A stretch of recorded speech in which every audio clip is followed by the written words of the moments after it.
पहले बात कर लेते हैं अग्निपथ पर आक्रोश की। इस वक्त अग्निपथ स्कीम पर आक्रोश पूरे देश में भड़का हुआ है। सेना में भर्ती के लिए केंद्र सरकार की अग्निपथ स्कीम को लेकर देश के कई राज्य इस वक्त आग में झुलस रहे हैं, जैसा इन तस्वीरों में बयां भी हो रहा है। सरकार के फैसले के विरोध में लगातार तीसरे दिन भी छात्रों का उग्र प्रदर्शन हो रहा है। आंदोलनकारियों ने बिहार के समस्तीपुर और लखीसराय रेलवे स्टेशन में तोड़फोड़ की, यहां ट्रेन में आग लगा दी, कई एसी कोच को आग के हवाले कर दिया। वहीं रेलवे ट्रैक को भी ब्लॉक कर दिया गया, तोड़फोड़ की है, जिसके कारण कई ट्रेनें प्रभावित हुई हैं। इसके अलावा आरा में भी प्रदर्शन कर रहे हैं। प्रदर्शनकारियों ने अपना रोष जाहिर करते हुए कुल्हड़िया स्टेशन पर खड़ी पैसेंजर ट्रेन में आग लगा दी। बिहार से लेकर उत्तर प्रदेश, उत्तराखंड, हरियाणा, दिल्ली, राजस्थान, मध्य प्रदेश समेत कई राज्यों में इस वक्त प्रदर्शन जारी है। कई ट्रेनों को रोका जा रहा है तो कहीं सड़कों पर जाम लगाकर प्रदर्शनकारी अपना रोष जाहिर कर रहे हैं।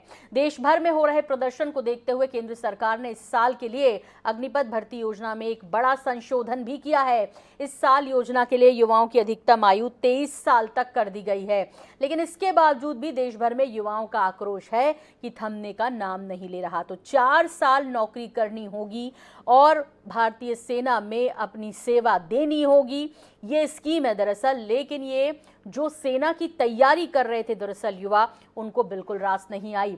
उस पर आग में घी डालने का काम कर दिया उन नेताओं ने, उन राजनेताओं ने, जिन्होंने अपनी अपनी प्रतिक्रिया इस अग्निपथ स्कीम को लेकर दी है। और उसके बाद से ही देश में ये बवाल देखने को मिल रहा है। एक बार फिर आम आदमी परेशान हो रहा है क्योंकि ट्रेनें जलाई जा रही हैं, क्योंकि ट्रैक को तोड़ा जा रहा है और आम लोग खासे परेशान हो रहे हैं। सरकारी संपत्ति को नुकसान पहुंचाकर दरअसल ये युवा अपनी बात मनवाना चाहते हैं। अब संशोधन भी हो गया, इसमें 21 की जगह पहले 17.5 साल से 21 साल तक के युवाओं को इसमें भर्ती प्रक्रिया में शामिल होने की अनुमति थी, लेकिन अब सरकार ने इस बवाल को देखते हुए संशोधन किया, 23 साल युवाओं की उम्र को बढ़ा दिया। लेकिन लगता है कि युवाओं को ये बात अब भी पसंद नहीं आई और इसीलिए ये तस्वीरें लगातार आ रही हैं। लेफ्टिनेंट जनरल संजय कुलकर्णी जी हमारे साथ जुड़ रहे हैं। संजय जी, बहुत स्वागत है IANS 24/7 पर आपका। और आपसे सबसे पहले तो यही प्रतिक्रिया चाहेंगे, बीते 3 दिनों से जो कुछ इस वक्त देश में देखने को मिल रहा है, आप इसे किस तरह देख रहे हैं? ऐसे है कि शायद ये जो युवक हैं ये बहक गए हैं। इन्हें मालूम नहीं है कि सरकार ने क्या किया है, सरकार क्या कर रही है, और ये बहकावे में आ गए हैं। हो सकता है किसके बहकावे में आए हैं वो तो मैं नहीं बता पाऊंगा। तो ये युवक जो हैं उनको लग रहा है कि कहीं 4 साल के बाद हमें अगर फेंक दिया तो हम रास्ते पे आ जाएंगे। ये नहीं समझ रहे, ऐसे नहीं है कि रास्ते पे आ जाएंगे। हम लोगों ने फौज को सुदृढ़ बनाना है, वो तो कार्रवाई है, लेकिन फौज ने जो भी फौज के लिए काम करता है उनकी भी देखभाल करना हमारी जिम्मेवारी है और सरकार यकीन कर रही है, इसमें कोई शक नहीं है। और अभी तो ये 4 साल, अभी जो भी अग्निवीर बनेगा उसको 4 साल के बाद देखा है, इस दौरान काफी कुछ होएगा। पता नहीं क्यों ये बहकावे में आ गए हैं और मुझे लगता है ये एक षड्यंत्र के तौर पर ही बहकावा है, नहीं तो ऐसे नहीं हो सकता है कि जिसमें उन्हीं का फायदा है। आप सोचिएगा कि कौन ऐसा युवक होगा जो 25 साल या 26 साल की उम्र में 12 लाख जिसके हाथ में होंगे, और अगर चलो सरकार अगर उसको कोई दूसरी नौकरी नहीं देती है, समझ लो दे दे, वैसे तो दे रही है, सरकार ने खुद कहा है, होम मिनिस्टर ने कहा है, आप सबसे मिले लिखित में भी आ जाएंगे सब, और उसके बावजूद भी अगर कोई नहीं चाहता है, मुझे लगता है इस तरह का जो इनडिसिप्लिन है ये बर्दाश्त नहीं होएगा। और इस तरह के युवक कभी फौज में भर्ती भी नहीं हो पाएंगे जिनकी मानसिकता इस तरह की। बिल्कुल, जो देश की सीमा पर अब अपने जान की बाजी लगाकर खड़े होते हैं वो युवा अलग होते हैं। ये तो देश की संपत्तियों को सीधे नुकसान पहुंचा रहे हैं। अपनी बात रखने का बेहद ही गैर जिम्मेदाराना तरीका ये है। लेकिन यहाँ पर संजय जी एक चीज़ आपसे समझना चाहेंगे, जो युवा इसकी तैयारी कर रहे थे सेना में भर्ती को लेकर, क्या उन पर कोई विपरीत असर पड़ेगा? थोड़ा आप हमारे उन युवाओं को समझाने की कोशिश करेंगे? थोड़ा IANS 24/7 के माध्यम से हम ये कोशिश करें कि सही संदेश युवाओं तक पहुंचे। मैं बता रहा हूँ, इस तरह के जो व्यवहार को देख करके कोई भी नागरिक, भारत का कोई भी नागरिक कभी भी इस ऐसे व्यवहार को कहेगा कि बहुत ही भद्दा नमूना है और इस तरह की कार्रवाई नहीं करनी चाहिए।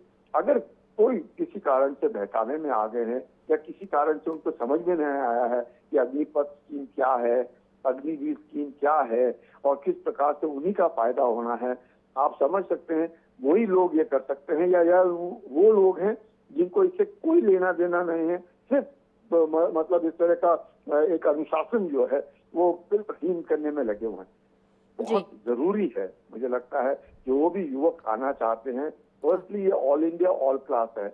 ऑल इंडिया ऑल क्लास में 40,000 से ज्यादा युवक या युवतियां लेनी है, वही आएंगी जिनको जज्बा है, जुनून है और वो मर मिटने की भावना है। पैसा नहीं है, पैसा तो मिलेगा, सरकार 1 करोड़ दे रही है। अगर किसी का अग्निवीर कुछ भी हो जाता है, अगर दुर्घटनाग्रस्त हो जाता है या किसी तरह से शहीद हो जाता है, 1 करोड़ दे रही है सरकार।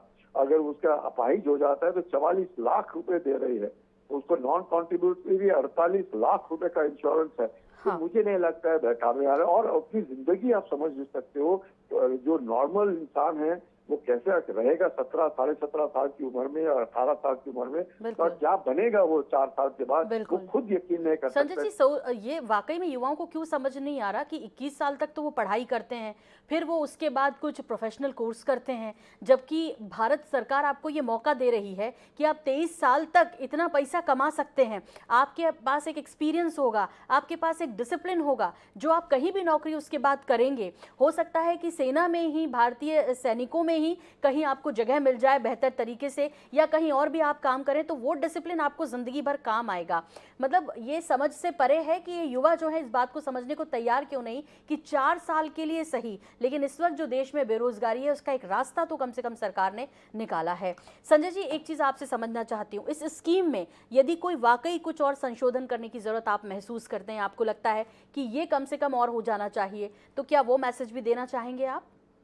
मेरे को लगता है एक तो संशोधन कल रात सरकार ने कर ही दिया, 2 साल बढ़ा दिए, लेकिन क्योंकि 2 साल जो भर्ती नहीं हुई थी उसके कारण जो 21 साल था, 17.5 से 21 साल, उसको 23 साल कर दिया। तो जो पुराने हैं जिनको लगता है कि वो फौज में आ सकते हैं वो आएंगे, लेकिन स्कीम यही रहेगी, अग्निपथ की स्कीम रहेगी, वो अग्निवीर ही बनेंगे, इसमें कोई शक नहीं होना चाहिए। और दूसरा मैं चाहूंगा कि इन सबको आश्वासन देने के लिए कि सरकार सिर्फ मैं कहूंगा कि सिर्फ प्रॉमिसेस भी नहीं दे रहे, आश्वासन ही नहीं दे रहे, बल्कि इसके ऊपर अमल भी करती है। और ये अगर लिखित में आ जाएगा, मुझे लगता है सरकार बहुत जल्दी लिखित में गैजेट नोटिफिकेशन के द्वारा निकाल देगी कि चाहे वो सीएपीएफ में कितने रिजर्वेशन हैं, सीएनडी ग्रुप में कितने रिजर्वेशन हैं, या स्टेट पुलिस फोर्स में कितने रिजर्वेशन हैं, रेलवे में कितने रिजर्वेशन हैं, जिससे कि उन्हें लगेगा कि 25% चाहे फौज में रह गए हैं और बाकी 75% जो नहीं रह पाए किसी कारण से, उन सबका भी उन्होंने पूरा मतलब सोचा है और उन सबको कुछ ना कुछ मिलेगा। और इंडस्ट्री भी आगे आकर के इनके लिए बहुत कुछ करेगी।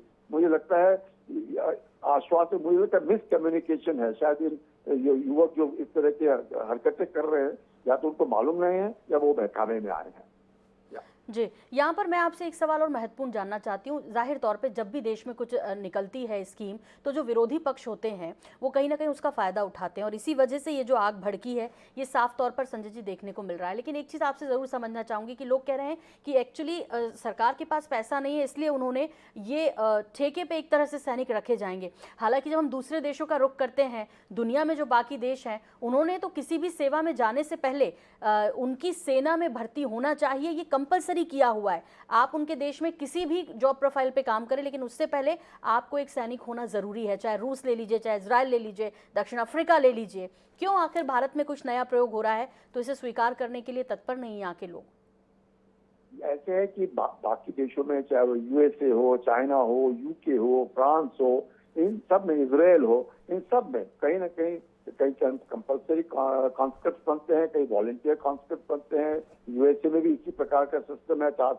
चलो उन देशों को छोड़ देते हैं, हम अपना देश का देखते हैं। आप ये सोच करके चले ही ना कि किसी बचत है, कोई बचत नहीं होगी। हो सकता है आखिर में शायद 25-30 साल के बाद बचत दिखनी शुरू हो जाए, लेकिन मकसद बचत का नहीं है। मकसद है युवाओं को किस प्रकार से एक अनुशासन इसमें ढालना, किस प्रकार से उनको स्किल डेवलपमेंट करना, किस तरीके से उनकी जिंदगी को सुधारना, मकसद वो है। और ये सब में उनको पैसा मिल रहा है। और किस उम्र में पैसा मिल रहा है? 18 साल की उम्र से, 17.5 में अगर कोई आता है तो उस उम्र से कौन चाहता है? मेरे को खुद, मैं अगर कहूँ, मेरे को भी 25-26 साल में मेरे पास 1 लाख रुपए अभी नहीं था। आज देखिएगा, ये जो भी युवक आएंगे वो 12 लाख रुपए लेकर के जाएंगे, खाएंगे पिएंगे, जी। अच्छा जिंदगी हाँ। बिताएंगे, पूरा देश का भ्रमण करेंगे। ऐसा कहाँ पे इतना मौका मिल सकता है? सरकार मौका दे रही है और इतने युवक ने हर साल 40-40 हजार युवकों को और युवतियों को मौका दे रहे हैं। मुझे लगता है इससे तो हम लोगों ने खुश होना चाहिए। ये जरूर आपका कहना ठीक है। मुझे लगता है ये किसी के बहकावे में आए हैं और ये जरूर उनको जल्दी समझ में आ जाना चाहिए कि जो भी सरकार कर रही है उनके फायदे के लिए कर रही है और उनकी पूरी जिंदगी जो है संवर जाएगी इसके बाद। बिल्कुल, बहुत बहुत शुक्रिया हमसे बात करने के लिए, इतनी डिटेल में संजय जी हमें मैसेज देने के लिए। हमारे माध्यम से जो युवा इस वक्त सुन रहे हैं, जो दर्शक सुन रहे हैं, अग्निपथ स्कीम को अच्छे से समझिए और इसके जो पॉजिटिव एस्पेक्ट हैं उन पर ज़्यादा ध्यान दीजिए। नेगेटिव कुछ नहीं है। आप 23 साल की उम्र में क्या कर लेंगे? कुछ नहीं होगा तो कम से कम इतना तो होगा कि 12 से 13 लाख रुपए आपके अकाउंट में होंगे। आप देश की सेवा कर चुके हैं, इसके लिए आप सीना तान कर खड़े रहेंगे। सिर्फ भारत पाकिस्तान का मैच होता है तब देशभक्ति नहीं दिखाई जाती। देशभक्ति दिखाने का एक मौका आपको दे रही है सरकार, कम से कम आपको इस पर विचार जरूर करना चाहिए।